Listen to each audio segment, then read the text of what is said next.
네, 오늘은 실패하지 않기 위해서라는 제목으로 말씀을 전하도록 하겠습니다. 우리는 보통 이 사울 왕과 이 다윗 왕의 이야기를 듣게 되면 이 많은 분들이 본인은 사울 왕보다는 다윗 왕으로 생각하는 경우들이 많은 것 같습니다. 당연히 다윗이 성경에서 인정받는 사람이기 때문에 그렇겠죠. 하지만 이 자신의 모습을 사울 왕처럼 생각하고 말씀을 듣는 것이 어쩌면 우리 신앙에 더 큰 도움이 되지 않을까 하는 생각을 해보게 됩니다. 왜 이런 말씀을 드리냐 하면요, 오늘도 이 사울 왕에 관한 이야기를 좀 해볼까 합니다. 이 사울을 통해서 우리가 어떠한 내용들을 배울 수 있는지를 생각해 보도록 하겠습니다. 우리는 지난번에 시편 59편과 이 시편 34편에 있는 내용을 제가 설교한 적이 있습니다. 이 두 시편의 배경에는 모두 다 사울 왕이 있었지요. 이 사울 왕으로 인해서 다윗이 도피 생활을 시작하는 것이 시편 59편의 내용이었고요. 이 시편 44편은 다윗의 그 도피 생활에 있어서 고비가 되는 그런 내용이었습니다. 오늘 본문의 내용은 이렇게 사울이 실패한 인생이 되어서 다윗을 괴롭힐 수밖에 없는 그런 근거가 되는 내용이 나타나고 있습니다. 사울이 다윗을 왜 죽이려고 하는지, 그의 삶의 모습이 어떠했기에 이러한 모습을 보이게 됐는지를 생각해 보겠습니다. 사실 이 사울의 시작은 굉장히 성공적이었죠. 하나님께서 그를 세우셨고 시작은 그럴듯한 모습으로 시작을 했지만 결정적으로 사울이 굉장히 큰 실패를 하는 모습이 오늘 본문 사무엘상 15장에 에서 등장을 하고 있습니다. 하나님께서는 분명하게 이 사울에게 아말렉을 쳐서 진멸하고 그 왕인 아각을 죽이고 어떤 것이든지 전리품을 취하지 말라라고 말씀하셨습니다.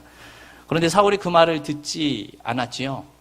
전리품으로 그들의 왕이었었던 아각을 잡아왔고 좋은 가축들을 남겨왔기 때문에 그렇습니다. 그래서 사울이 실제적으로 이 사건 이후에 하나님 앞에서 폐위되는 그러한 현실이 되고 맙니다. 그 후로도 왕 노릇을 계속해서 이어가기는 하지만 그의 그 다음 장을 보게 되면 사무엘이 하나님의 명을 듣고 다윗을 찾아가서 왕으로 기름 붓는 장면이 등장하게 되죠. 사울이 실제적으로 하나님께서 버린 그 외면한 그런 왕이 되는 이유가 성경은 하나님의 명령을 듣지 않았기 때문이다, 이렇게 말씀합니다. 사울의 몰락은 하나님 앞에 순종하지 않았고 불순종했다라는 말이 맞는 말입니다. 이것이 가장 근본적인 내용이긴 하지만 이것이 사울의 모든 것을 다 드러내는 실패의 모습은 아닌 것 같습니다. 그렇다면 어떠한 내용들이 이 사울의 모습 속에 있었겠습니까? 그래서 이 문제에 대해 사무엘이 사울을 꾸짖는 장면이 오늘 본문에 등장하게 되지요. 이런 내용입니다. 왜 왕께서는 여호와 하나님의 말씀을 듣지 않고 탈취물을 가지고 왔습니까? 라고 이렇게 물어보게 되자 사울 왕의 대답은 이러했습니다. 오늘 본문 20절과 21절의 말씀을 제가 읽어보도록 하겠습니다. 20절, 21절입니다.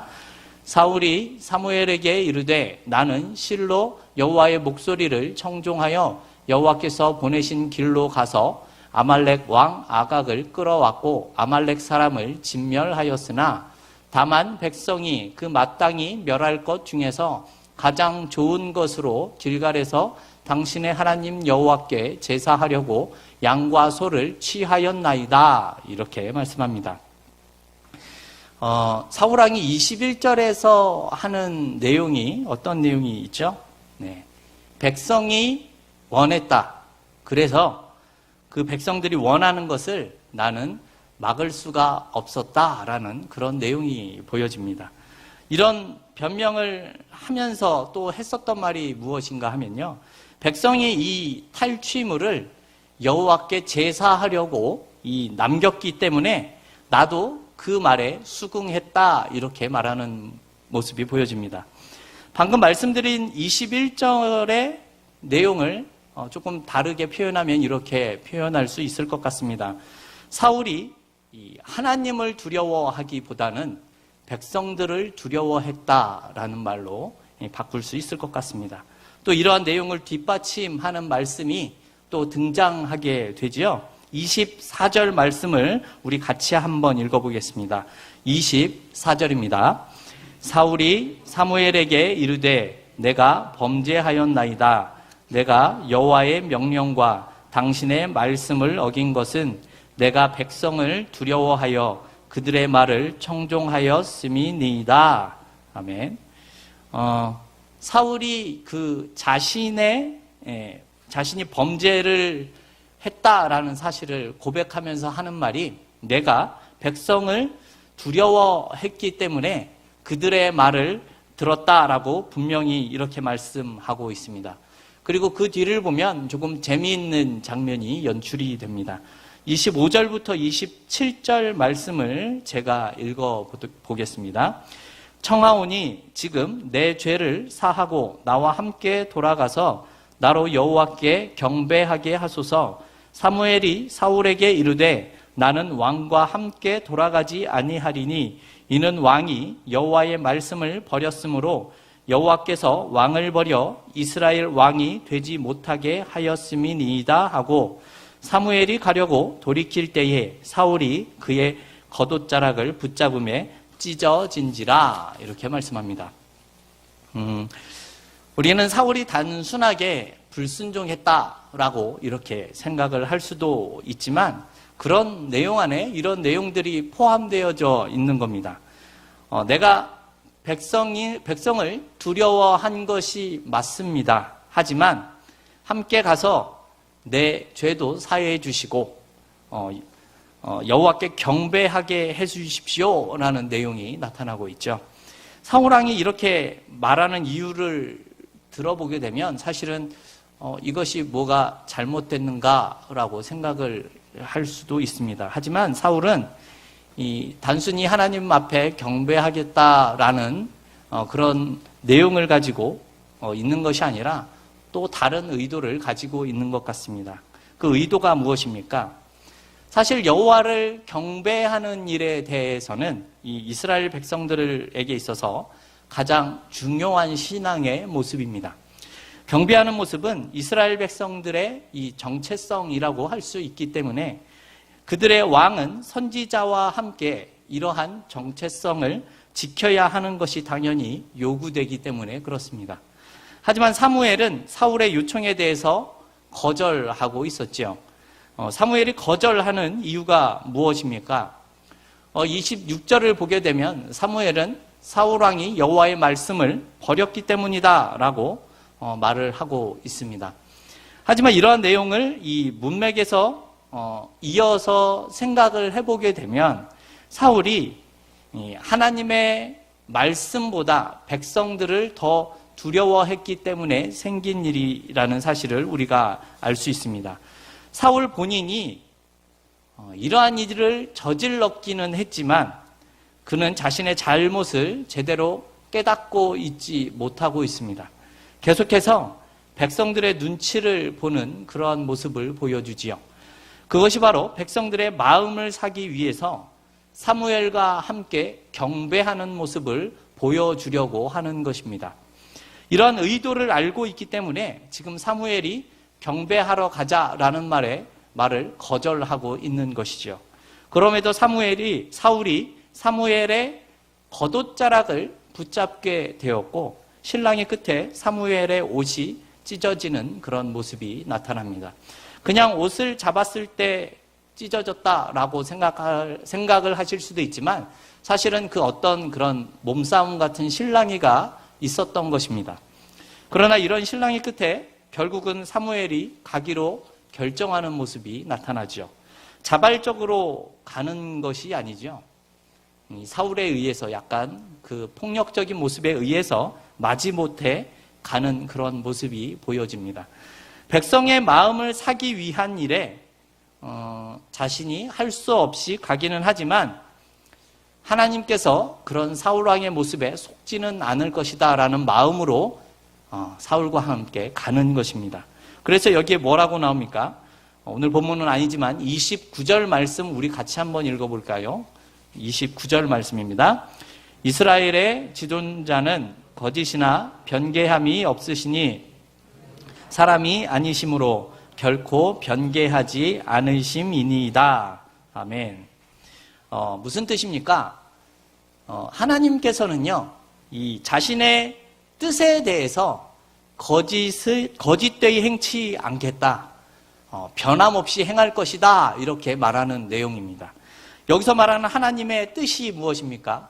여기서 말하는 하나님의 뜻은요, 사울을 왕에서 내리겠다라는 뜻입니다. 범죄한 사울이 하나님 앞에 경배하는 모습을 보인다고 할지라도 하나님께서는 사울을 내리겠다라는 그 뜻은 변하지 않을 것이다 라는 그런 뜻으로 이야기를 하는 모습입니다. 참 재미있는 것이 오늘 보는 이 사무엘상 15장에서는 이러한 사울의 몰락이 나타나게 되지만 이 16장에서 사무엘이 다윗에게 기름을 붓는 그런 장면이 나타납니다. 그리고 17장을 가게 되면 그 다윗이 골리앗을 물리치는 그러한 장면이 나타나게 되고요. 그가 이스라엘의 영웅으로서 기록되는 모습이 보여집니다. 그리고 18장에서 그 영웅이 된 다윗과 사울의 만남이 나타나게 되죠. 그런데 이 둘의 만남으로 인해서 결국 서로가 불행하게 되는 그런 사건들이 일어나게 되지요. 사울이 나가서 블레셋과의 전쟁을 이기고 돌아오는데 그 전쟁의 가장 극적인 주인공은 우리가 알고 있듯이 다윗입니다. 어찌되었든지 한 나라의 왕이 개선해서 돌아오고 있는데 이스라엘의 여인들이 춤을 추면서 환영하면서 그들이 했었던 말이 무엇입니까? 사울이 죽인 자는 천천히요, 다윗이 죽인 자는 만만히로다 라는 내용이죠. 다윗을 더 높여 부르는 그런 모습을 보면서 사울은 불쾌한 모습을 드러내게 됩니다. 이런 사울의 모습이 단순히 불쾌감을 나타내는 것으로 끝나는 것이 아니라 그 모습이 다윗을 죽이려 하는 모습까지 보여주게 됩니다. 앞서 말씀을 드렸지만 시편 59편의 그 배경이 되는 그런 사건이 발생을 하게 되는 것이죠. 이런 배경이 있긴 했지만 이미 하나님께서는 다윗을 폐위시키시고 사울을 폐위시키시고 다윗을 세우시게 됩니다. 앞에서 사울이 백성들의 핑계를 대면서 하나님 앞에 불순종한 그런 사건을 말씀드렸는데요. 우리가 그런 모습을 보면서 알 수 있었던 사실이 있습니다. 여러분, 그것이 무엇입니까? 사울은 하나님의 말씀을 듣고 백성들을 통치한 것이 아니라 백성들의 눈치를 보고 있었다라는 내용입니다. 사울이 이스라엘의 초대 왕이 되었었던 것은 그 미약했었던 그 베냐민 지파의 사람이었지만 하나님이 은혜 가운데 세워주셨기 때문에 가능한 일이었습니다. 그렇다면 하나님의 말씀에 순종하여 이스라엘이라는 나라를 통치했어야만 했었지요. 그런데 지금 보이는 모습은 어떠합니까? 하나님 앞에 불순종하는 모습을 보이고 있습니다. 그런데 그 이유가 무엇이라고 합니까? 백성들의 눈치를 보고 있다라는 내용입니다. 지금 사울의 모습은 백성들이 원하는 것은 무시할 수는 없지만 하나님의 말씀은 무시할 수도 있다라는 표현입니다. 하나님 앞에 경배하는 것도 백성들이 원하는 모습이기 때문에 경배하는 사울의 모습이 나타납니다.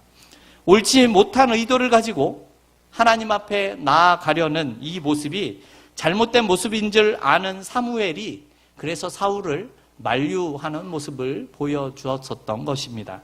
하지만 옷이 찢어질 정도로 힘을 사용해서 사울은 결국 자신이 원하는 대로 일을 행하게 됩니다. 여러분, 이런 사울의 모습이 의미하는 것이 무엇이겠습니까? 여러분, 사울은요, 하나님의 말씀에 순종하여 백성들을 통치하는 것이 아니라 백성들의 눈치를 보며 통치하는 모습이 나타나고 있다는 겁니다. 여러분, 이런 사울의 모습을 보면서 생각나는 단어가 있습니다. 그것이 뭐냐면요, 바로 정치라는 겁니다. 지금 사울은요, 하나님의 뜻 안에서 이스라엘을 다스리는 것이 아니죠. 백성들의 눈치를 보는 정치를 하고 있습니다. 하나님이 원하시는 것이 아니라 백성들이 원하는 것을 하는 사람이 되었다라는 겁니다. 이러한 모습을 뒷받침해주는 내용이 바로 사울이 죽인 자는 천천히요, 다윗이 죽인 자는 만만히로다라는 내용에 있는 겁니다. 백성들의 눈치를 살피는 사울이 자기보다 인기 많은 다윗을 그냥 둘 수 없었다라는 내용이죠. 정치적인 그런 라이벌로 생각을 하는 겁니다. 사울 자신뿐만이 아니라 이스라엘의 그 어느 누구도 어찌할 수 없었던 그 골리앗을 죽였었던 소년 다윗입니다. 하나님을 욕하고 이스라엘을 욕하던 그 골리앗에게 아무런 대항도 하지 못했었던 그때에 그를 죽이고 하나님의 이름을 높이고 나라를 구한 사람이 바로 다윗입니다. 근데 그런 다윗을 사울은 이제 자신보다 인기가 많아 보인다라는 이유로 죽이려고 하는 모습이 보여집니다. 왜 그렇습니까? 사울은 어쩌면 자신의 왕위를 빼앗길 수도 있다라는 불안감이 있었기 때문입니다. 하나님이 폐위시킨다라는 본문의 내용에서도 나오지만 그런 이야기를 듣고 어떻게 해서든 자신의 지위를 지키고 싶어 했었던 것이 사울입니다. 백성들이 원하는 것, 즉 사람의 마음을 사서 자신의 자리를 지키려고 하는 그런 정치를 한 사울이 결국 자신들을 의지한 사람에 의해서 나중에는 배반을 당하게 되죠. 사람들의 마음을 사려고 했었던 모습이 결국 실패하고 있다라는 사실을 우리는 볼 수 있습니다. 이렇게 하나님을 의지하는 것이 아니라 정치를 통해서 이스라엘을 다스린 왕이 또 있었죠. 누구입니까? 여러분, 솔로몬이 그랬습니다. 솔로몬도 처음에는 하나님 앞에 인정을 받는 왕이었었죠. 어떻게 하면 이 백성을 잘 다스릴 수 있을 것인가에 대한 고민을 하면서 왕이 되었었던 사람이 솔로몬입니다. 그래서 하나님께서 이러한 솔로몬을 보시고 그에게 지혜를 주시고 또한 덤으로 많은 부유를 허락해 주셨습니다. 이러한 솔로몬도 이제는 하나님 없는 그런 정치를 시작하는 모습이 나타나죠. 열왕기상 11장의 내용이 그것입니다. 열왕기상 11장을 보게 되면요, 솔로몬이 이제 이방 여인들을 사랑했다라는 그런 모습이 나타납니다. 그러면서 그들을 후궁으로 드리게 됩니다. 열왕기상 11장 3절 말씀을 제가 읽겠습니다.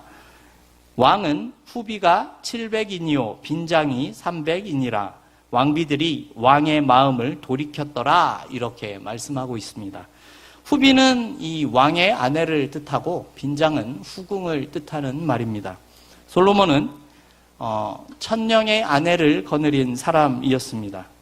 여러분, 1000명의 아내를 거느렸다라는 말은요, 1000번의 결혼식을 한 것이고 많은 물질과 시간을 투자했다라는 내용입니다.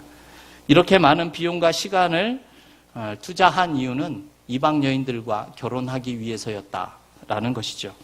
솔로몬이 결혼을 많이 한 이유는 여러 가지가 있을 수 있지만 그의 의도 중에 하나는요, 정략 결혼을 통해서 이방 나라들과 유대 관계를 가짐을 통해서 나라를 다스리려고 하는 모습이 있었던 겁니다. 솔로몬은 나라를 위한 정치를 한 것 같습니다. 하지만 결국 어떻게 됩니까? 이 이방 여인들이 들여온 우상으로 인해서 이제는 이스라엘이 우상이 넘치는 나라가 되었다라는 것이죠. 사울왕은 여호와의 말씀을 떠났다라고 성경은 표현하고 있고요. 솔로몬은 마음을 돌이켜 여호와 하나님을 떠났다라고 성경에서 이야기하고 있습니다. 이 둘은 자신이 정치를 잘해서 나라를 잘 세워간다라고 생각했을지 모르겠지만 결국은 하나님을 떠난 자의 모습을 보여주고 있다라는 것입니다. 이들은 결국 실패를 하고 맙니다. 여러분, 그렇다면 사울의 아들인 요나단은 어떠했습니까? 골리앗을 죽이고 개선하고 돌아온 그 모습을 본 사울과 요나단의 반응은 너무나 상반되게 됩니다. 사울은 다윗을 그런 라이벌처럼 생각을 했지만 요나단은 그와 둘도 없는 친구가 되었습니다. 요나단은 다윗이 자신을 제치고 이스라엘의 왕이 될 그런 라이벌로 생각을 한 것이 아니라 다윗을 자신의 생명처럼 사랑했다라고 성경은 말합니다. 그래서 다윗과 우정의 언약까지 맺었다라는 내용이 이 사무엘상 18장에 나타나고 있습니다. 이렇게 같은 상황을 두고서 사울은 다윗을 죽여야 할 존재로 여겼고, 그래서 자신의 왕권을 지켜야 한다라고 생각을 했지만 요나단은 자신의 자리를 뺏을 다윗을 너무나 사랑하고 있었다, 이렇게 표현하고 있습니다. 이런 마음을 가지고 요나단이 했었던 행동이 무엇입니까? 사무엘상 18장의 내용을 보면 요나단이 다윗을 사랑하되 생명같이 사랑하고 자신의 모든 것을 주었다라고 표현합니다. 겉옷도 벗어서 입히고 군복과 칼과 활과 띠를 주었다, 이렇게 표현합니다.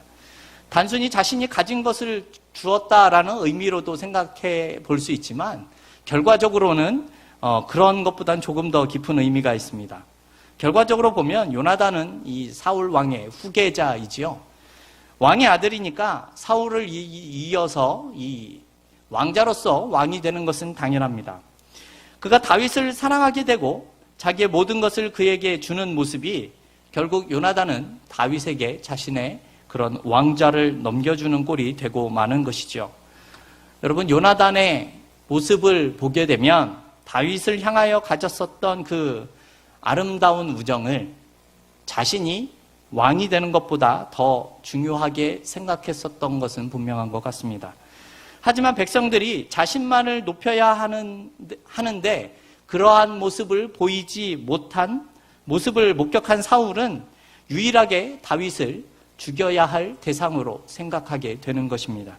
성도 여러분, 이 사울의 모습을 보시면서 어떠한 생각을 하셨습니까? 오늘 본문을 보게 되면 사울은 다윗을 만나기 이전부터 하나님의 말씀을 떠난 사람이 되었고 백성들의 인기를 얻는 것을 가장 중요하게 생각했었던 사람입니다. 여기서 사울 왕이 첫 번째 불순종한 사건을 우리가 생각해 볼 필요가 있습니다. 블레셋과의 전쟁을 앞두고 사울이 사무엘 없이 제사를 드린 그 사건에 있습니다. 사무엘상 14장 11절과 12절 말씀을 제가 읽어보겠습니다.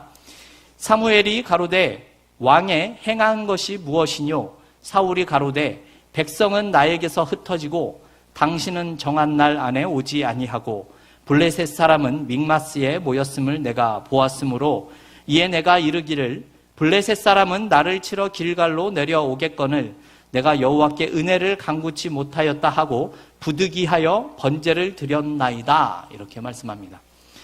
이 말씀에서도 사울왕의 변명이 무엇인가 하면요, 11절을 보게 되면 백성이 나에게서 흩어지고 라는 말에 있습니다. 그리고 12절 말씀에서는 그래서 부득이하여 번제를 드렸습니다 라고 이야기를 하고 있습니다. 백성들이 흩어지는 것을 보니 어쩔 수 없이 번제를 드릴 수밖에는 없었습니다 라고 말하는 내용입니다.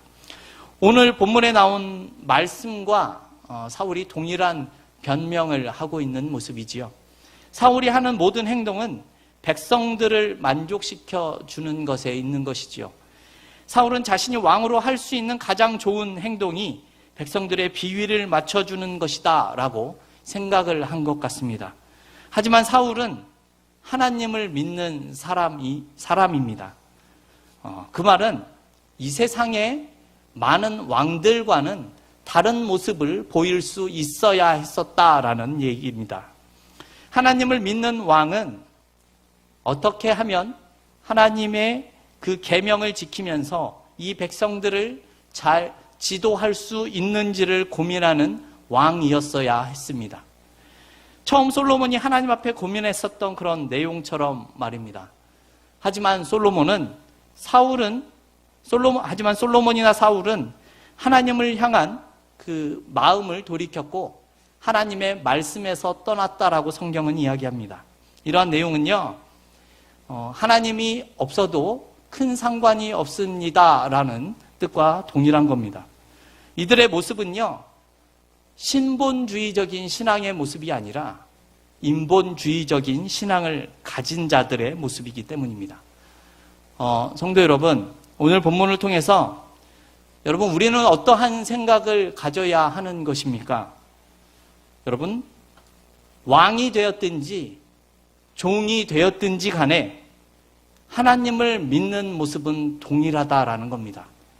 쉬운 말로 하면 사회적인 지위가 높은 자이든 낮은 자이든 어른이든 아이들이든지 간에 하나님을 믿는 것은 똑같다라는 것입니다. 이 말은 하나님을 믿는 자는 사회적인 위치가 다르고 형편이 다르고 생각이 다르고 생김새가 다르다고 하더라도 하나님 앞에서는 똑같다라는 뜻입니다. 모두가 동일하게 하나님을 섬기는 자들이고 모두가 동일하게 하나님의 말씀 앞에 겸손해야 하는 사람들이라는 것입니다. 여러분, 오늘 본문 17절 말씀 우리 같이 한번 읽어볼까요? 17절입니다. 사무엘이 가로되 왕이 스스로 작게 여길 그때에 이스라엘 지파의 머리가 되지 아니하셨나이까? 여호와께서 왕에게 기름을 부어 이스라엘 왕을 삼으시고. 아멘. 사무엘의 이 권면을 우리는 마음속에 새길 필요가 있습니다. 사울이 스스로 작게 여길 때에는 하나님께서 그를 왕으로 세워주셨습니다. 겸손한 모습을 보였을 때에 하나님께서 왕으로 세우셨다라는 뜻입니다. 그렇다면 사울은 하나님 앞에서 계속해서 겸손한 모습을 보일 수 있어야 했지만 그렇지 못했고 하나님의 말씀을 벗어나는 일을 행하고 맙니다. 자신의 인생의 근본이 하나님 앞에 있다라고 생각하는 것이 아니라 백성들의 말을 들어주는 것에 더 중요하다라고 생각을 한 것입니다. 여러분, 우리는 무엇을 더 중요하게 여기면서 살아가고 있습니까? 하나님께 마음을 두고 살고 있습니까? 아니면 사람의 마음을 얻는 것에 초점을 두고 있습니까? 여러분, 말씀을 맺도록 하겠습니다.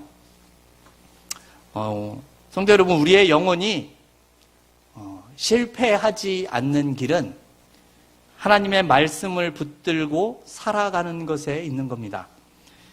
여러분, 우리의 자녀들이 실패하지 않는 길은 하나님의 말씀을 의지하며 살아가는 것에 있는 겁니다. 여러분, 이것이 우리에게 있어서 가장 중요한 것이 되어야 하는 것입니다. 저와 여러분은 하나님의 말씀에 집중하고 하나님의 뜻에 우리의 인생을 맡기는 모습을 통해서 사울과 같은 실패를 경험하지 않는 복된 길을 살아갈 수 있는 저와 여러분이 다 될 수 있기를 주님의 이름으로 축원합니다.